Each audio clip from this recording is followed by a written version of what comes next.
True Crime Never Sleeps podcast. I am your host, Larry Lace, and welcome to Season 9 of the True Crime Never Sleeps podcast. Today, we're diving into cults. The start of a season that we're going to call Decoding Cults. First up, we have Heaven's Gate. But before we get into that, we'd like to thank our sponsor, Audible, for sponsoring this episode. Audible is a massive library of audiobooks from every genre. They've got everything from the latest bestsellers to those old classics you've always wanted to read, but just never got around to it. And they've got a huge range of genres. Romance, mystery, sci-fi, fantasy, whatever floats your boat. It's super easy to get started with Audible too. All you need is an internet connection, a smartphone, tablet, computer. You can listen at home or at work, on the train, during commute, while walking the dog. You get the picture. It's basically endless content for endless moments in life. And if you want a free 3-month trial and a free audiobook of your choice, head on over to audibletrial.com/Larry21. As always, the link is in the description. And now on to today's topic. Heaven's Gate was an American new religious movement founded in 1974 and led by Bonnie Nettles and Marshall Applewhite. Known within the movement as T and Do, respectively, Nettles and Applewhite first met in 1972 and went on a journey of spiritual discovery, identifying themselves as the two witnesses of revelation, attracting a following of several hundred people in the mid-70s. In 1976, the group stopped recruiting and instituted a monastic lifestyle. Scholars have described the theology of Heaven's Gate as a mixture of Christian millennialism, New Age, and ufology. And as such, it has been characterized as a UFO religion. The central belief of the group was that the followers could transform themselves into immortal extraterrestrial beings by rejecting their human nature, and they would ascend to heaven, referred to as the next level, or the evolutionary level above human. The death of Nettles from cancer in 1985 challenged the group's views on ascension, where they originally believed that they would ascend to heaven while alive aboard a UFO. They later came to believe that the body was merely a container, or a vehicle for the soul, and that their consciousness would be transferred to new next-level bodies upon death. Sadly, on March 26, 1997, deputies of the San Diego County Sheriff's Department discovered the bodies of 39 active members of the group, including that of Applewhite, in a house in the San Diego suburbs of Rancho Santa Fe. They had participated in a mass suicide, a coordinated series of ritual suicides, coinciding with the closest approach of Comet Hale-Bopp. Just before the mass suicide, the group's website was updated with the message, Hale-Bopp brings closure to Heaven's Gate. Our 22 years of classroom here on planet Earth is finally coming to a conclusion. Graduation from the human evolutionary level. We are happily prepared to leave this world and go with T's crew. The names Heaven's Gate was only used for the final few years of the group's existence, and they had previously been known under the names Human Individual Metamorphosis and Total Overcomers Anonymous. Well, let's dive even further into this infamous cult. Starting off with who Applewhite was. The son of a Presbyterian minister and a former soldier, Marshall Applewhite began his foray into biblical prophecy in the early 70s. After being fired from the University of St. Thomas in Houston, Texas, over an alleged relationship with one of his male students, he met Bonnie Nettles, a 44-year-old married nurse with an interest in theosophy and biblical prophecy, in March 1972. The circumstances of their meeting are unclear. According to the writings, the two met in a hospital where she worked while he was visiting a sick friend there. It has been rumored that it was a psychiatric hospital, but another account had Nettles substituting for a nurse working with premature babies in the nursery. Applewhite later recalled that he felt that he had known Nettles for a long time and concluded that they had met in a past life. She told him their meetings had been foretold to her by extraterrestrials, persuading him that he had a divine assignment. Applewhite and Nettles pondered the life of St. Francis of Assisi and read works by Helena Blavatsky and Richard Bach. They kept a King James Bible and studied passages from the New Testament, focusing on Christology, asceticism, and eschatology. Apologies for butchering these names. Applewhite also read science fiction, including works by Robert Heinlein and Arthur C. Clarke. On June 19th, Applewhite and Nettles' beliefs had solidified. They concluded that they had been chosen to fulfill biblical prophecies and that they had been given higher-level minds than other people. They wrote a pamphlet that described Jesus' reincarnation as a Texan, a veiled reference to Applewhite. Furthermore, they concluded that they were the two witnesses described in the Book of Revelation, and occasionally visited churches or other spiritual groups to speak of their identities, often referring to themselves as the Two, or the UFO Two. They believed they would be killed and then resurrected and, in view of others, transported onto a spaceship. This event, which they referred to as the demonstration, was to prove their claims. To their dismay, these ideas were poorly received by other religious groups. The two would gain their first follower, Sharon Morgan, in May 1974, abandoning her children to join them. A month later, Sharon left the two and returned to her family. Nettles and Applewhite were arrested and charged with credit card fraud for using Morgan's cards, despite the fact that she had consented to their use. The charges were later dropped. However, a routine check brought up that Applewhite had stolen a rental car from St. Louis 9 months earlier, which he still possessed. Applewhite then spent 6 months in jail, primarily in Missouri, and was released in early 1975, and subsequently rejoining Nettles. Eventually, the two resolved to contact extraterrestrials, and they sought like-minded followers. They published advertisements for meetings where they recruited disciples whom they called the Crew.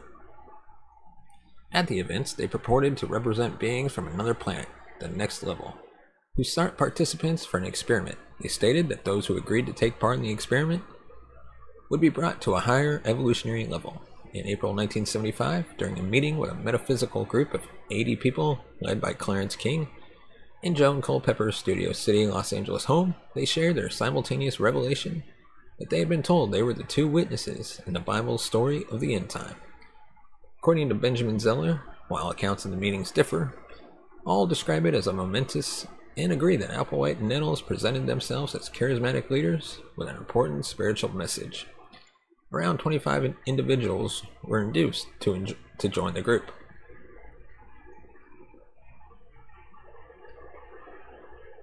Heaven's Gate received coverage in Jacques Vallée's book, Messengers of Deception, in which the author described an unusual public meeting organized by the group.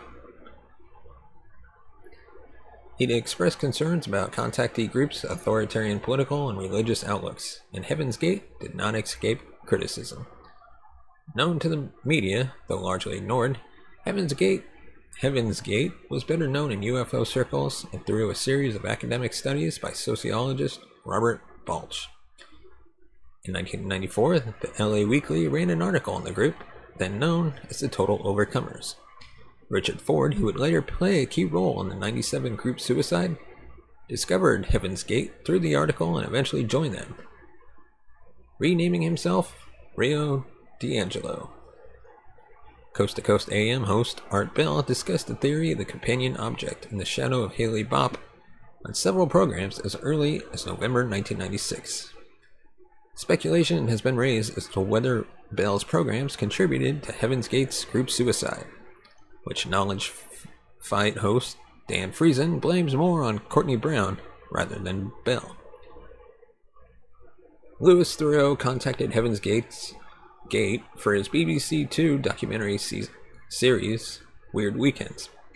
In early March 1997, in response to his email, Theroux was told that Heaven's Gate could not take part in the documentary because at the present time, a project like this would be an interference with what we must focus on. In October 1996, the group rented a large home, which they called the Monastery, a 9,200 square feet mansion located near 18341 Colina Norte in Rancho Santa Fe, California. They paid $7,000 per month in cash. The same month, the group purchased alien abduction insurance that would cover up to 50 members and would pay out $1 million per person.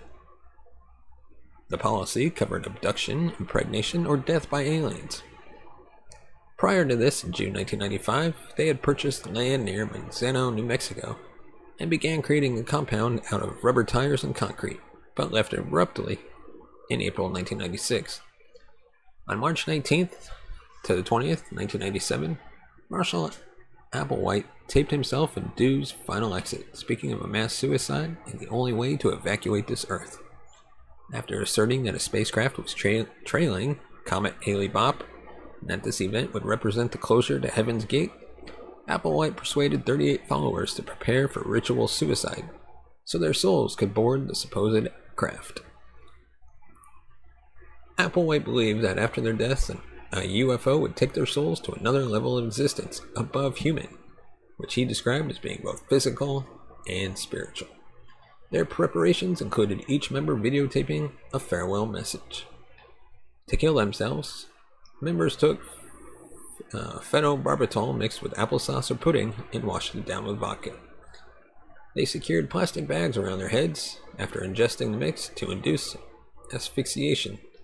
All 39 were dressed in identical black shirts and sweatpants, brand new black and white Nike Decade athletic shoes, and armband patches reading Heaven's Gate Away Team. One of the many instances of the group's use of the fictional universe of Star Trek. Each member has carried a $5 bill and 3 quarters in their pockets. According to former members, this was standard for members leaving the home for jobs and a humorous way to tell us they all had left the planet permanently. The $5 bill was for covering the cost of vagrancy laws, and the quarters were for calling home from payphones. Although another former member, known as Sawyer, stated that it was a reference to a Mark Twain story, which said $5.75 was the cost to ride the tail of a comet to heaven. After each one died, a living member would arrange the body by removing the plastic bag from the person's head, followed by posing the body so that it lay neatly in its own bed, with faces and torsos covered by square purple cloth for privacy. In an interview with Harry Robinson, the 2 surviving members said that the identical clothing was a uniform, representing unity for the mass suicide, while the Nike Decades were chosen because the group got a good deal on the shoes. Applewhite was also a fan of Nikes, and therefore everyone was expected to wear and like Nikes within the group. Heaven's Gate also had a saying, "Just do it," echoing Nike's slogan they pronounced "do" as a dough to reflect Applewhite's nickname. The 39 adherents, 21 women and 18 men between the ages of 26 and 72, are believed to have died in 3 groups over 3 successive days, with remaining participants cleaning up after each prior group's deaths. The suicides occurred in groups of 15, 15, and 9, between approximately March 22nd and 26th. Among the dead was Thomas Nichols, brother of actress Nichelle Nichols, who is best known for her role as Uhura in the original TV series of Star Trek. Leader Applewhite was the 3rd to last member to die. 2 people remained after him and were the only one found with bags over their heads, and not having purple cloths covering their top halves. Before the last of the suicides, similar sets of packages were sent to numerous Heaven's Gate affiliated individuals, and at least one media outlet, the BBC department, responsible for Weird Weekends, for which Heaven's Gate had earlier declined participation. Among those in the list of recipients was Rio D'Angelo. The package received on the evening of March 25th, and other packages sent, contained 2 VHS videotapes, one with Final Exit, and the other with the farewell messages of group followers. It also contained a letter stating that, among other things, "We have exited our vehicles just as we entered them." D'Angelo informed his boss of the contents of the package and then received a ride from him from Los Angeles to the Rancho Santa Fe home so he could verify the letter. D'Angelo found a back door intentionally left unlocked to allow access, and used a video camera to record what he found. After leaving the house, D'Angelo's boss, who had waited outside, encouraged him to make calls alerting the authorities. The San Diego County Sheriff's Department received an anonymous tip through the 911 system at 3:15 p.m. on March 26, suggesting they, quote, check on the welfare of the residents. Days after the suicide, the caller was revealed to be D'Angelo. The Heaven's Gate's deaths were widely publicized in the media as an example of mass suicide. When the news broke of its relation to Comet Hale-Bopp, the co-discoverer of the comet was drawn into the story. Hale's phone never stopped ringing the entire day. He chose not to respond until he spoke the next day at a press conference after researching the details of the incident. Hale said that well before Heaven's Gate, he had told a colleague, quote, "We are probably going to have some suicides as a result of this comet. The sad part is that I was really not surprised. Comets are lovely objects, but they don't have apocalyptic significance. We must use our minds, our reason." News of the 39 deaths in Rancho Santa Fe motivated the copycat suicide of a 58-year-old man living near Marysville, California. The man left a note dated March 27th, which said, "I'm going on the spaceship with Hale-Bopp to be with those who have gone before me," and imitated some of the details of the Heaven's Gate suicides as they had been reported. The man was found dead by a friend on March 31st and had no known connection with Heaven's Gate. At least 3 former members of Heaven's Gate died by suicide in the months following the mass suicide. On May 6, 1997, Wayne Cook and Chuck Humphrey attempted suicide in a hotel in a manner similar to that used by the group. Cook died, but Humphrey survived. Another former member, James Perky Jr., died by suicide by a self-inflicted gunshot on May 11. Although most people consider the event a mass suicide, sociologist and former member of a cult, not even gonna try to say the person's name, referred to the event as murder. 2 former members, Mark and Sarah King of Phoenix, Arizona, operating as the Tele Foundation, are believed to maintain the group's website. As of 2017, there has been no evident growth, as after the mass suicide, the group fell into obscurity, relying mainly on their website for recruitment.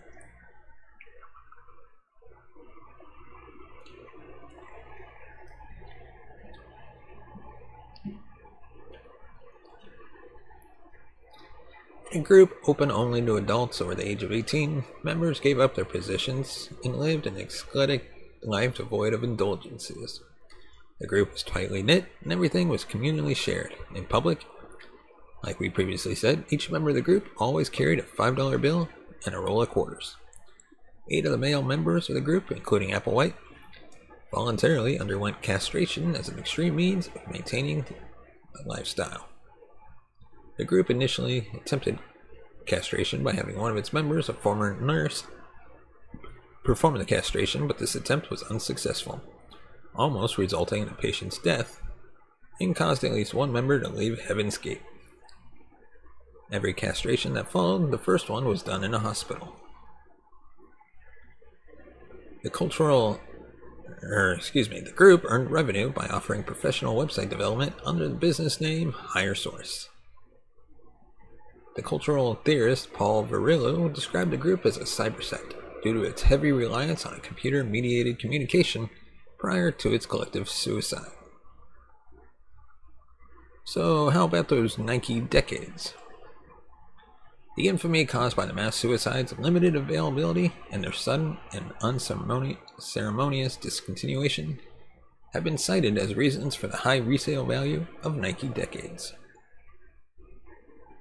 So, before we go, let us know your thoughts in the comments section below. Give us a thumbs up if you like our video, subscribe to the channel, and as always, you can find us on all major podcast platforms, and check us out on Good Pods. And if you want to support the channel, you can buy us a coffee at buymeacoffee.com/TCNS. Your support helps the channel grow, upgrade our equipment, bring in new hosts, pay them, and hopefully take this show on the road someday.